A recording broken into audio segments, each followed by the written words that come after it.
okoyango kata mana ni ringre mare ni kanyo. Winjo kwayo mabende minigi okwayo ni kapo nono ni ringre mare nyalo yudi mar mondo mi kele dala mar mondo mi oyik wuode.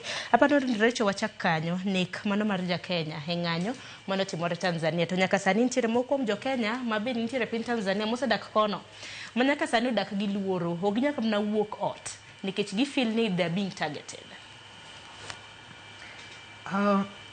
Okan gi ler mar ni Jokenya being targeted kalure gi gik manyocha waneno.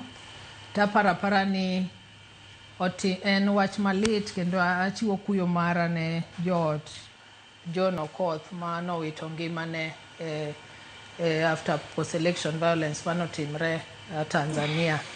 To mae en gima wawacho ni speaks to what we are seeing Uganda, Kenya, kendo koro wanene Tanzania.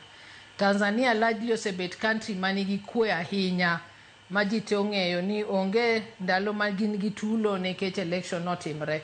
To kama ne timre to waneno a lot of police excesses and gik moko ok be ahinya kata kaka ikawo ringre joma nosetho kata kaka itimogi.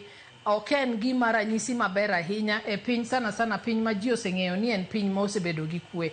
Omiyo en kwayo mara kaka jatelo ni authorities momi the constitutional responsibility, they must respect human rights before election, during election, and even after election. Okonyiso ni ng'ato kok dwari to kori nego.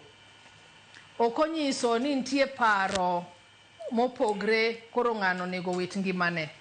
To seche moko ajawacho ni kata jo paro mopogre go be nyalo konyi in leadership, bende nyalo konyi in governance, bende nyalo konyi kaka itayo oganda.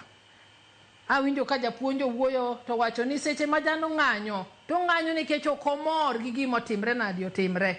To seche minege kapok onyisi gima omiyo ng'anyo, ok en gima ber. To kalure gi tho mar japuonj mana manowuok ni dhi nyiewo chiemo to bunde oyude kata risasi oyude mana kowuotho. En lit ahinya ni kata osetho kamano koro kata ringre bende mondo yudi malong'o botimre nadi onge. Omiyo en mana kwayo mara ni jowa mani Tanzania kalure gi embassy marwa ni gineye kaka jowa manie pinje goeko nyalo bedo protected. Gineye ni ringre mar achiel kuomwa ma koro wito ngimane ni bende nitiere kaka embassy marwa through that office ginyalo neno ni ringre mar kijana John Okoth ni oyudi mokel Kenya kae.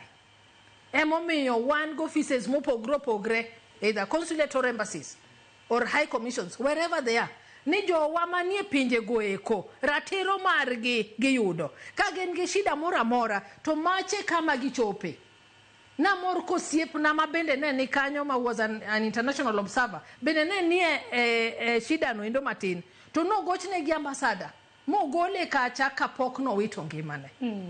Omiyo bende wanyalo neno ni kaka ne gitiyo kata maber ma gimiyo Lizi bende koro wan go Kenya ka bende ginyalo tiyo kamano mondo nyakijanda wa majasiaya ni bende mondo gol kuma ne nitiere mondo duokne jonyuolne kata jodalagi mondo giwach ni ero nwasewite to ringren kama to gima dakwa oganda waduto kuonde magintie ni seche mantiere tulo makamano wateme mondo kik wawuog oko nikech seche miwuok oko cha ema gimoko nego yudi timinadi yudi to kine odi bet wang'eyo ni kata ndalo moko bende ne magino oseyudo kata nyithinde ot. But you are more safer inside your house than when you are outside. Nikech seche ma inoko miwuotha no onge ng'ama bong'e ni dhi nyiewo chiemo owe mana ni seche moko idhi timang'o idhi join idhi ng'anyo gi joka ine mikwero sirkal ine mitimo kama. Omiyo en kuyo ahinya ne nikech en kijana matis to maduong' ahinya en niya joma omi o mandate mar taking